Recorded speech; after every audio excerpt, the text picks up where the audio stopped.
Bonjour, un autre bouquin aujourd'hui, un bouquin qui m'a marqué. Alors, c'est pas un bouquin que j'ai adoré, mais c'est un bouquin qui m'a vraiment marqué. Titan, la vie de John D. Rockefeller.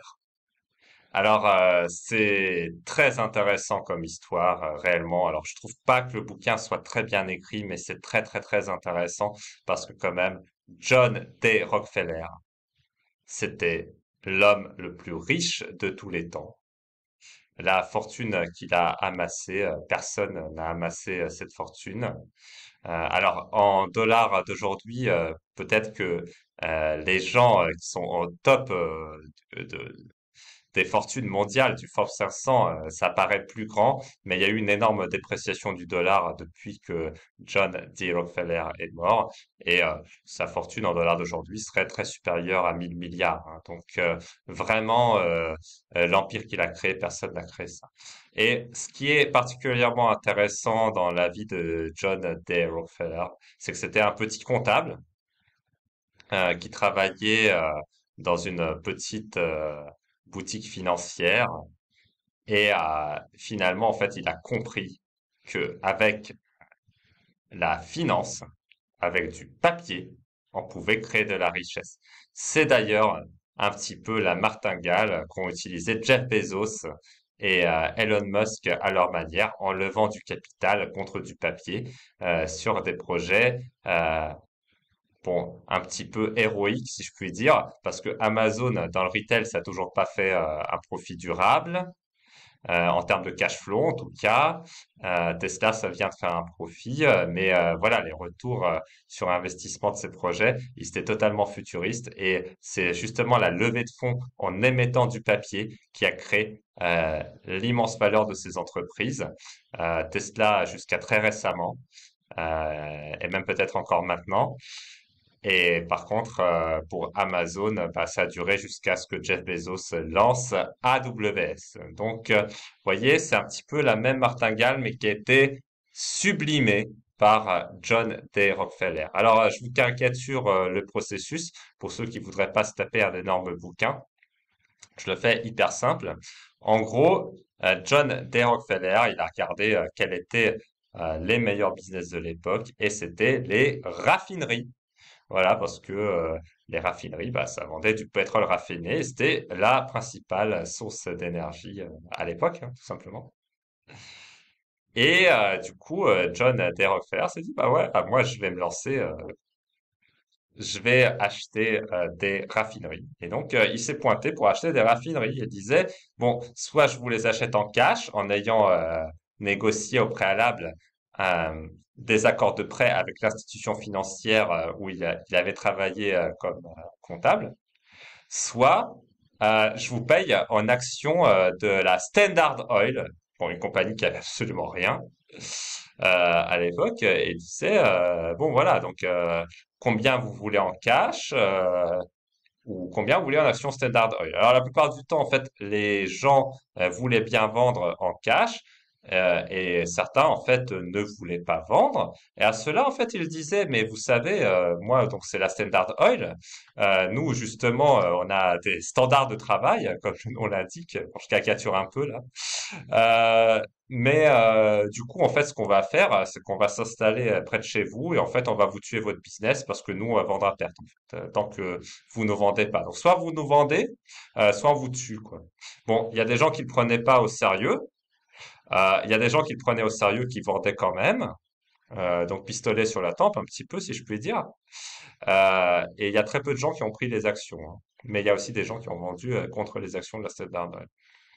Bon, ceux-là sont devenus très riches, hein, ceux qui sont vendus contre des actions de la Standard Oil pour s'associer avec Rockefeller qui avait cette démarche de cow-boy.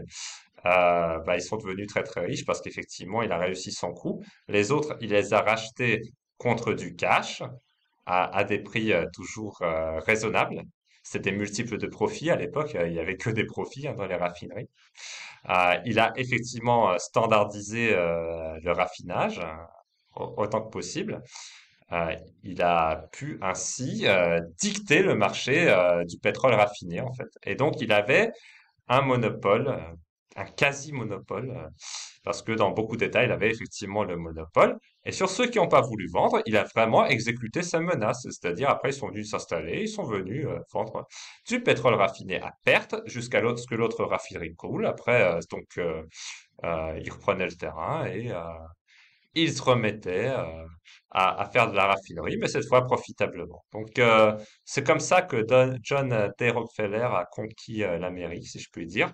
Après ça, bon, ils ont lancé une initiative de diversification qui était d'acheter justement la production pétrolière aussi pour faire un espèce de corner sur les prix du pétrole également. Alors c'était une moins bonne idée parce que les producteurs pétroliers en fait ils s'affrontent pour vendre au prix du marché. Et comme en fait l'acheteur principal c'était la Standard Oil, de toute façon le prix du marché était déjà fixé par la Standard Oil, donc c'est un peu bizarre qu'il ait voulu contrôler les entreprises pétrolières. Mais bon, en fait, comme son processus d'acquisition était rodé et que il a craché tellement de cash que ça a absolument pas pesé sur les résultats du groupe ni les capacités de financement. Donc, ça a réduit effectivement les retours sur investissement des raffineries de la Standard Oil, mais pas significativement parce que c'était de toute façon beaucoup trop profitable comme business. Et donc, c'est ainsi que John D. Rockefeller a créé la Standard Oil, qui était le prédécesseur des entreprises Exxon, ConocoPhillips, Chevron, donc toutes les entreprises, toutes les majors américaines, en fait, étaient unies dans la Standard Oil. Après, ce qui est aussi intéressant dans ce bouquin, c'est qu'il décrit la vie de Rockefeller. Et la vie de Rockefeller, mais il était extrêmement malheureux, tout le temps malade. Il avait même froid dans son château. Euh, il avait peur tout le temps. Il vivait dans la peur tout le temps. Parce qu'effectivement, bon, vous imaginez bien quand on fait ce qu'il fait, bah, on reçoit aussi des menaces de mort. Et on peut pas dire que c'est totalement usurpé, vu le processus d'acquisition qu'il a employé, hein. On a également énormément de jalousie, donc ça aussi, ça peut entraîner des menaces de mort. On ne se fait pas que des amis, hein. Voilà. Et donc, finalement, voilà, il s'est cloîtré dans un énorme château avec beaucoup de gardes du corps. Il pouvait pas sortir paisiblement dans la rue. On voit vraiment dans le bouquin que il avait l'air quand même très angoissé, le Rockefeller. Il n'avait pas l'air de quelqu'un d'heureux.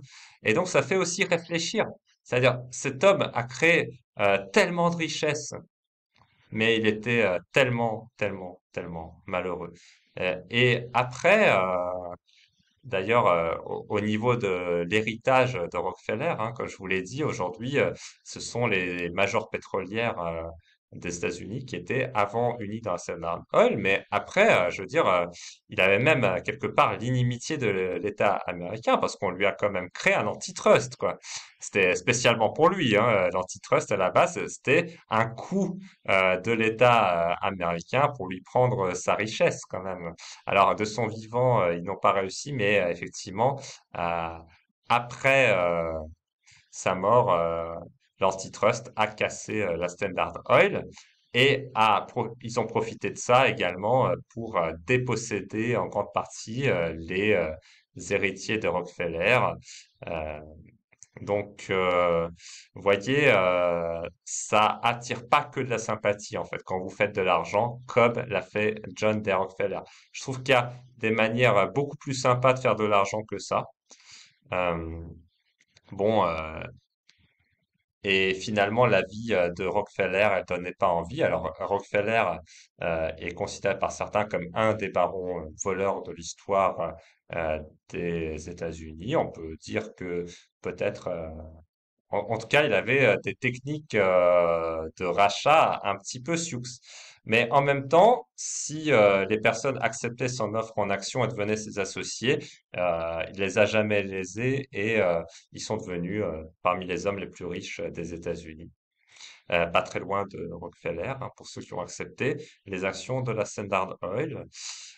Bon, donc c'est un personnage à deux facettes. D'un côté, on peut pas dire qu'il traitait mal ses associés, mais la façon dont il a construit effectivement les rachats de raffineries est effectivement discutable.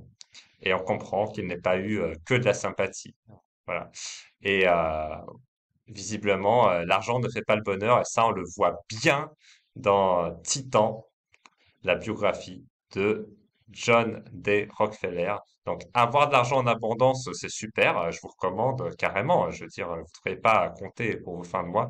Mais chercher à faire ce qu'a fait Rockefeller, je trouve que c'est un petit peu dommage. Même si vous lisez, comme je vous l'ai dit dans une autre vidéo, Dark Genius of Wall Street, la vie de Jay Gould, on voit que Jay, quand même, il s'amuse dans la vie. Rockefeller, sa vie, ça a l'air chiant à mourir. Il est dans une espèce de cimetière dans son château, là. Ça donne vraiment pas envie. Voilà. Donc ça m'a fait beaucoup réfléchir quand j'ai lu ça et je partage justement avec vous toutes ces réflexions dans cette vidéo. J'espère que ça vous a plu et n'oubliez pas que la priorité c'est vraiment d'être heureux, en bonne santé, d'avoir suffisamment d'argent, c'est bien, mais la priorité c'est vraiment d'être heureux dans la vie, de faire ce qu'on veut, comme on veut, avec qui on veut et ça c'est trop cool.